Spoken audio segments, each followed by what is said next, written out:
어느 한적한 마을에서 있었던 일입니다. 이 마을은 외딴 산골에 위치해 있었고 마을 주민들은 대부분 서로 알고 지내는 작은 공동체였습니다. 그해 여름 마을 근처에 새롭게 큰 댐이 건설되면서 마을 사람들은 흐뭇하게 이 변화를 지켜보고 있었습니다.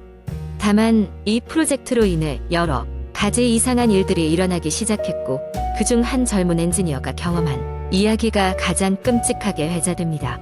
이 엔지니어 이름은 김영수였습니다. 28살의 젊은 나이였던 그는 서울에서 공대를 졸업하고 경험을 쌓기 위해 이 댐 프로젝트를 신청했습니다. 처음 댐 건설 현장에 도착했을 때 그는 환상적인 자연경관과 신선한 공기에 감탄하며 앞으로의 업무의 열의를 불태웠습니다. 하지만 시간이 지남에 따라 이상한 일들이 발생하기 시작했습니다.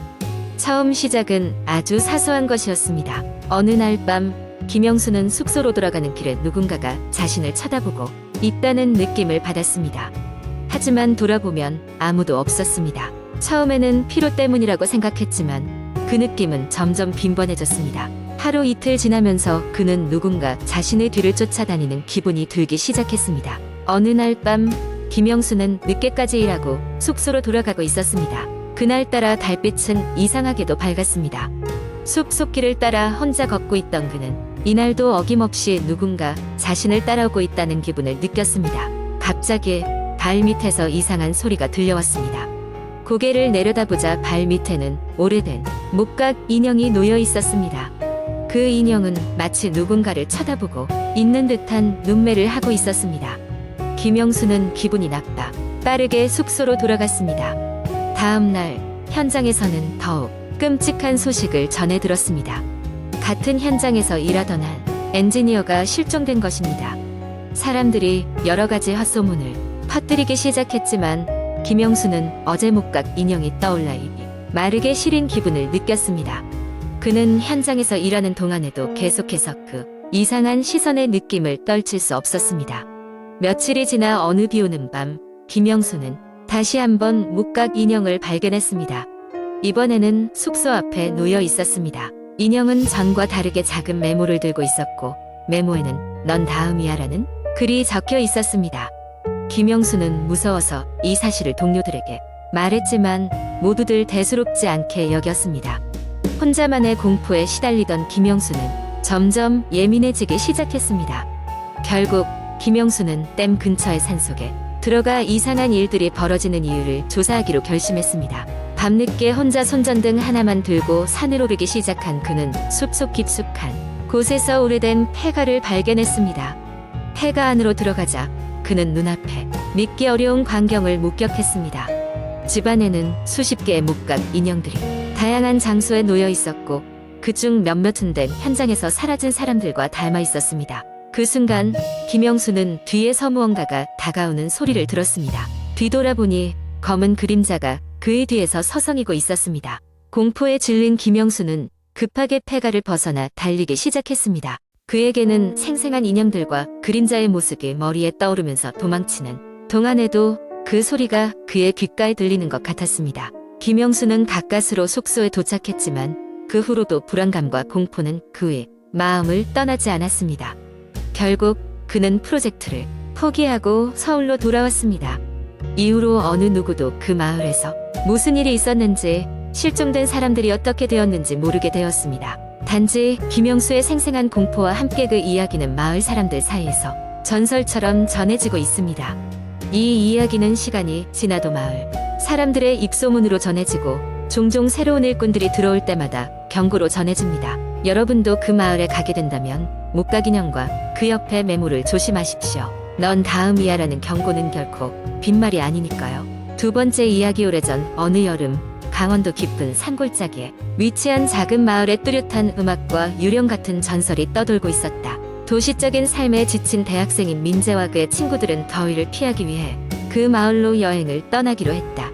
민재는 굉장히 모험심이 강했지만 친구들은 그 마을에 대해 조금 무서운 기분을 느꼈다. 그 마을은 옛날부터 다양한 전설과 공포 이야기를 간직하고 있었기 때문이다. 저녁이 되자 민재와 친구들은 마을의 민박집에 도착했다.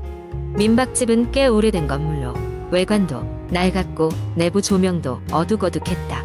주인 할머니는 친절하게 맞아주셨지만 어딘지 모르게 신비로운 분위기가 감돌았다. 할머니는 저녁 식사를 준비하며 특이한 경고를 했다. 이 마을에는 밤이 되면 나쁜 영혼이 돌아다닌다고들 해요. 그러니 해가 진 후에는 절대로 마을 끝에 있는 저 오래된 학교 근처에 가지 말라고. 민재와 친구들은 할머니의 말을 단지 옛 전설 정도로 들으며 크게 신경 쓰지 않았다.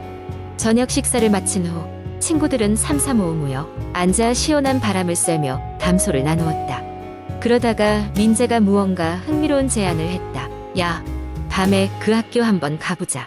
진짜 영혼이 나오는지 확인해 보자고. 어차피 여름 방학인데 좀 무섭다고 제대로 즐기지 못하면 안 되잖아. 처음에는 모두들 반대했지만 민재의 끈질긴 설득에 결국 동의하게 되었다. 자정을 넘긴 후 친구들은 손전등을 챙겨서 그 오래된 학교로 향했다. 학교 건물은 방치된 지 오랜 세월이 지난 것처럼 구석구석에 서늘한 분위기가 감돌았다.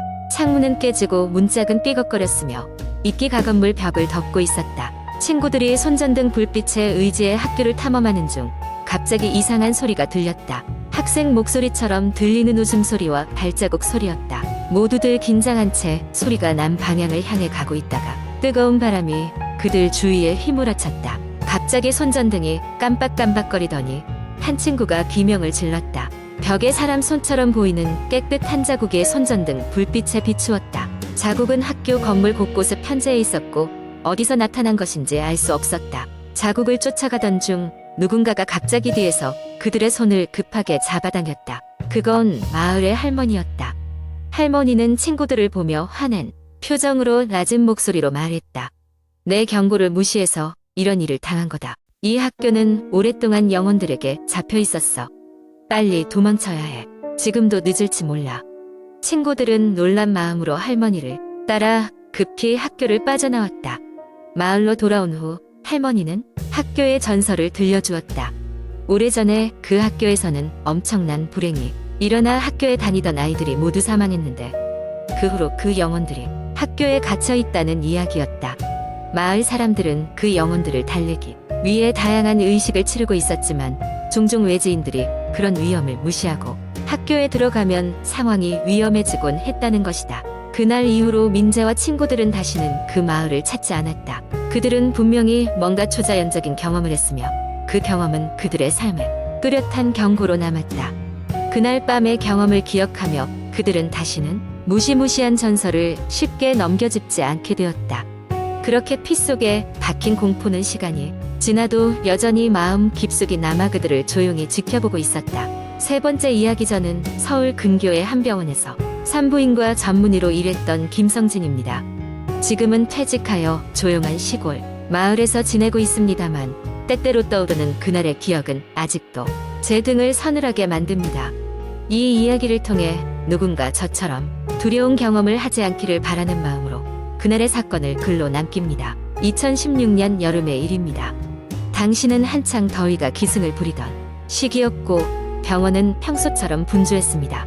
제가 근무하던 산부인과는 산모들과 신생아들로 넘쳐났고 끝없는 진료와 출산이 이어지는 나날이었습니다. 하루하루 정신없이 시간이 흘러갔지만 그날은 확실히 기억납니다. 바로 그날 저녁 저는 한 특이한 여자를 만났습니다. 병원 진료가 끝나고 저녁 8시가 조금 넘은 시간이었을 겁니다. 모든 의료진들이 퇴근하고 병원은 적막했습니다. 하지만 저는 아직 남아있었죠. 한 산모가 갑작스럽게 진통을 시작했기 때문에 저는 그녀를 돌보고 있었습니다. 그 산모는 평균보다도 사산의 가능성이 높은 상태였기 때문에 저나 의료진 모두 긴장 상태였습니다. 모든 것이 무사히 끝나가던 순간 간호사 한 명이 다급하게 도망쳤습니다. 선생님, 이상한 사람이 병원 복도에 있어요. 너무 이상해요. 처음엔 무슨 소리인가 했지만 호기심과 의료진으로서의 책임감에 저는 곧장 복도로 나갔습니다. 복도 끝에는 한 여자가 서 있었는데 그녀는 긴 검은 머리가 얼굴을 감싸고 있어서 얼굴이 잘 보이지 않았습니다. 그 여자는 흰색 원피스를 입고 있었는데 그 원피스는 끔찍하게도 온통 피로 물들어 있었습니다. 도와주세요. 제 아이를. 그 여자는 약한 목소리로 말을 시작했습니다. 그녀의 목소리는 분명히 들리지만 너무나도 서늘하고 소름 끼치게 들렸습니다. 저는 다가가서 그녀에게 접근하려 했지만 본능적인 두려움이 몸을 얼어붙게 만들었습니다. 하지만 의료진으로서 계속 놔둘 수는 없었습니다. 무슨 일인가요? 어디가 아프신가요? 저는 최대한 침착하게 물었습니다. 그 여자는 천천히 고개를 들었고 저는 할 말을 잃었습니다. 그녀의 얼굴은 분명히 정상적이지 않았습니다. 눈은 텅 빈 채로 검게 변해 있었고 얼굴은 몹시 창백하고 숨조차 들리지 않았습니다. 하지만 그녀는 계속 말을 했습니다. 제 아이를 찾고 싶어요. 그 아이를 돌려줘요. 그 순간 병원 전체가 갑자기 어두워졌습니다. 정전이 일어난 것이었습니다. 당시 병원은 노후화된 시설이었기 때문에 가끔 정전이 일어나긴 했지만 상황이 너무나도 이상했습니다. 주변을 둘러봤을 때 그 여자는 이미 사라지고 없었습니다. 저와 간호사들은 두려워했지만 당장 산모의 상황이 급박했기 때문에 일단은 진료에 집중해야 했습니다. 다행히도 분만은 무사히 끝났고 아기와 산모 모두 건강했습니다. 하지만 문제는 그 다음 날부터 시작되었습니다. 병원 내 다른 의료진들과 환자들 모두가 그날 밤 이후 이상한 일들을 경험하기 시작한 것입니다. 눈에 이상한 그림자를 보았다거나 이유 없이 추위를 느낀다거나 하는 이야기들이 이어졌습니다. 몇 주가 지난 후 저는 그 여자의 신원을 알아내기 위해 조사를 시작했습니다. 그리고 놀라운 사실을 알게 되었습니다. 몇 년 전 바로 그 병원에서 한 여성 이분만 중 사망한 사건이 있었던 것입니다. 그녀의 이름은 정연이었고 그녀의 아이는 태어나자마자 사망했었습니다. 그 이야기를 들었을 때 저는 불안한 감정을 느꼈습니다. 결국 그 사건 이후로 저는 퇴직을 결심하게 되었습니다. 2016년 겨울 저는 병원을 떠나게 되었고 그 이후로 다시는 그 병원에 가지 않았습니다. 하지만 그날의 기억은 아직도 생생합니다. 때때로 밤이 되면 저는 그 여자의 목소리를 들을 수 있는 것 같습니다. 제 아이를 돌려줘요. 모든 이야기를 믿을 수는 없겠지만 제 경험은 너무나도 현실적이었습니다. 부디 여러분 모두가 이런 공포를 경험하지 않길 바랍니다. 이 이야기가 다른 누군가에게 경고가 될 수 있기를 바랍니다.